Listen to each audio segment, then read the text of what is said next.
welcome to Check It Out. You know me, your technology librarian, Kim, and I am here to tell you what's happening this month at Pease Public Library. This month for adult programs, we have our community knitting group that meets every Thursday at 3 p.m. All skill levels and yarn crafts are welcome. Crochet Club is going to be Monday, March 10th and the 24th from 6:30 to 7:30 p.m. All levels of experience are welcome. You can bring your own materials or use what will be provided. Join Pease Public Library and Lamson Library and Learning Commons for our cookbook club. Each month, participants will make a dish from that month's chosen cookbook and bring it to the meeting for all to enjoy. Copies of the cookbook are available to pick up at Pease or Lamson Library. The meeting of the Cookbook Club is Wednesday, March 26th at 6 p.m. at Lamson Library. Drop-in one-on-one tech support is on Tuesdays and Thursdays from 3 to 4. This is first come, first serve, 30-minute intervals, but they have been booking up, so I do suggest emailing me directly or calling the library to schedule a time with me. On Friday, March 14th at 2 p.m., join me in the community room for a technology workshop on the beginner basics of Google Slides. Patrons must bring their own laptop, and please email me at kinman@peacepubliclibrary.org for registration and or questions. Variations on a theme, local conversations about Latino poetry, places we call home, is a major public humanities initiative and planned for the year 2024 and 2025.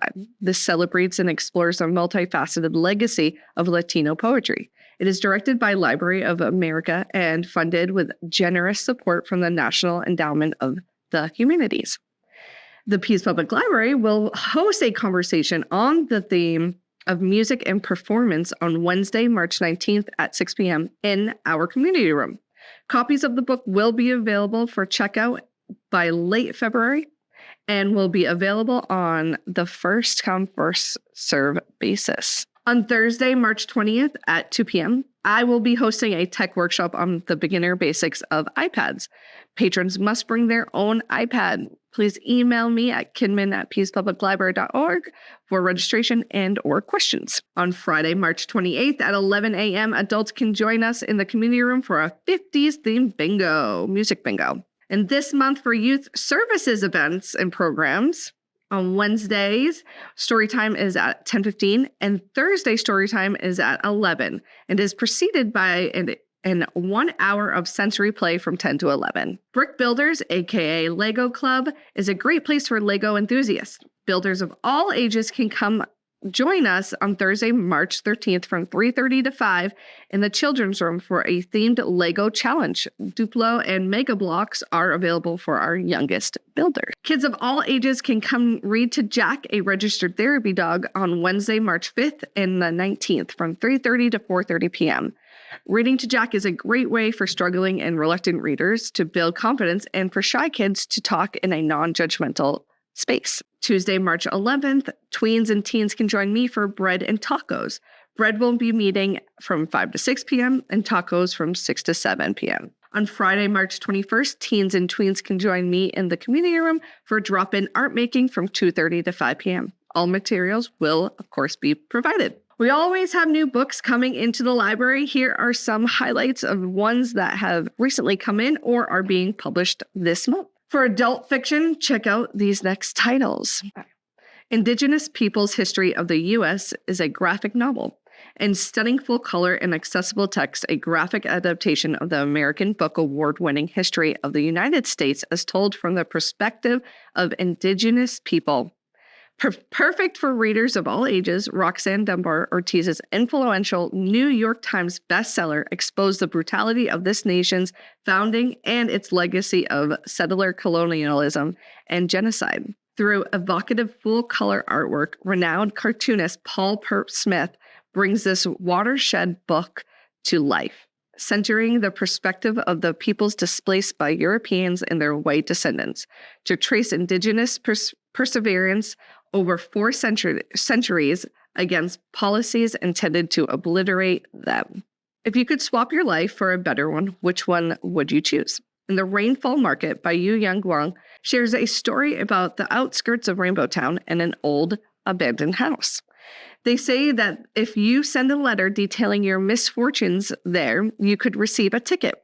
If you bring this ticket to the house on the first day of the rainy season, you'll be granted entrance into the mysterious rainfall market, where you can choose to completely change your life. Named one of Time's must-read books of 2024, one of NPR's best reads of 2024, a Vogue best book of 2024, and one of Barack Obama's favorite reads of the summer 2024, moving from the pre-digital 1980s to the art and tech subcultures of the 1990s to a strikingly imagined portrait of the 2040s, Memory Piece by Lisa Ko is an innovative and audacious story of three lifelong friends as they strive to build satisfying lives in a world that turns out to be radically different from the one they were promised. Among the exciting new titles coming in, you'll find the following in the mix for adult nonfiction. Legacy, a Black physician reckons with racism in medicine by Dr. Uche Blackstock. Legacy is a journey through the critical intersection of racism and healthcare. At once a searing indictment of our healthcare system, a generational family memoir, and a call to action, Legacy is Dr. Blackstock's odyssey from child to medical student to practicing physician to finally seizing her own power as a health equity advocate against the backdrop of the pandemic and the Black Lives Matter movement. How to Share an Egg by Bonnie Reichart, a true story of hunger, love, and plenty. How to Share an Egg is a journey of deep flavors and surprising contrasts. By turns sweet, salty, sour, and bitter, this is one woman's search to find her voice as a writer, chef, mother, and daughter. Do the tiny dramas of her own life matter in comparison to everything her father has seen and done? This moving exploration of heritage, inheritance, and self-discovery sets out to find the answer. Welcome to Pawnee, Stories of Friendship, Waffles, and Parks and Recreation by Jim O'Heir. For the first time, Jim O'Heir, who played the lovable Jerry, or Gary, Larry, Terry, Barry, depending on the episode, and invites readers back to Pawnee for an exclusive look behind the scenes. Joined by his Parks and Rec pals, including Chris Pratt, Retta, Rob Lowe, and showrunners Greg Daniels and Mike Schur, Jim reveals how this little show that could came to be thanks to the tireless dedication and comedic genius of Amy Poehler, Nick Offerman, and the rest of the gang. As the show found its footing, the cast quickly bonded into a tight-knit family. Jim shares all his favorite unforgettable memories, both on and off camera, from hilarious unscripted moments and epic dance-offs in the hair and makeup trailers to iconic birthday parties at Rashida Jones's house and quiet bonfires in Nick Offerman's backyard.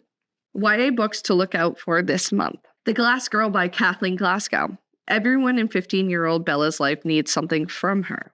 Her mother needs her to help around the house. Her dad needs her to not make waves. Her ex needs her to not be so much. The only person who never needed anything from her was her grandmother. And now she's dead. There's only one thing that dulls the pressure: alcohol, vodka, beer, peppermint schnapps. Alcohol smooths the sharp edges of Bella's life. And what's the big deal? Everyone drinks. Besides, Bella can stop whenever she wants. But after she gets blackout drunk at a Thanksgiving party and wakes up in the hospital, it's time to face reality. And for Bella, reality means rehab. The Lies We Conjure by Sarah Henning. Ruby and her sister Ren are normal, middle-class Colorado high school students working a summer job at a local Renaissance fest to supplement their meager college savings. So when an eccentric old lady asks them to impersonate her long-absent grandchildren at a fancy dinner party at the jaw-dropping rate of $2,000 each for a single night, Ren insists it's a no-brainer. Make some cash, have some fun, do a good deed. But less than an hour into the evening at the mysterious Hegemony Manor, Ruby is sure she must have lost her mind to have agreed to this. The Four by Ellie Keel. We were always the four. From the very first day at High Realms, the four scholarship pupils, outsiders in a world of power and privilege. It would have made our lives a lot easier if Marta had simply pushed Genevieve out of our bedroom window that day. Certainly, it would have been tragic. She would have died instantly, but murder didn't push her then, or if you choose to believe me, at any other time. If she had, all of what we went through would not have happened. I've told this story as clearly as I could, as rationally as I've been able in the circumstances to achieve I don't regret what we did, and I would do it all over again. For children's books, look out for the following titles. Hungry Bones by Louise Hung, a chilling middle grade novel about a girl haunted by a hungry ghost. Molly is not most people. When she moves into Jade's house, nothing will ever be the same for either of them. After over a century alone, Jade might finally have someone who can help her uncover the secrets of her past and maybe even find a way out of the house before her hunger destroys them both. Moon Bear by Claire Helen Welsh. In this enchantingly illustrated, almost wordless picture book, a story of courage and creativity unfolds when a girl who is afraid of the dark meets a magical moon bear who is afraid of the light. Very Bad at Math, a graphic novel by Hope Larson. Verity Nelson can do it all. She's student body president, debate club whiz, and first chair clarinist. You could say she is pretty much the best at everything. Well, almost everything. Everything except for math. And it's not like she doesn't try. Math just doesn't make sense in her brain. But it better start soon, or she can kiss her presidency and her campaign promises goodbye. Soon, Verity finds herself enrolled in a remedial math class where, despite her best efforts, failure persists. All seems lost until a teacher helps her discover the truth. Verity has dyscalculia, a learning disability that causes her to mix up numbers. As always, if you would like to be put on hold for any of these titles, stop by the circulation desk or give us a call, and a library staff member will be happy to assist you. For the most up-to-date information about things going on at the library, please visit our website at peaspubliclibrary.org or our social media pages. That is what's happening this month at Peas. Catch me next month on Check It Out.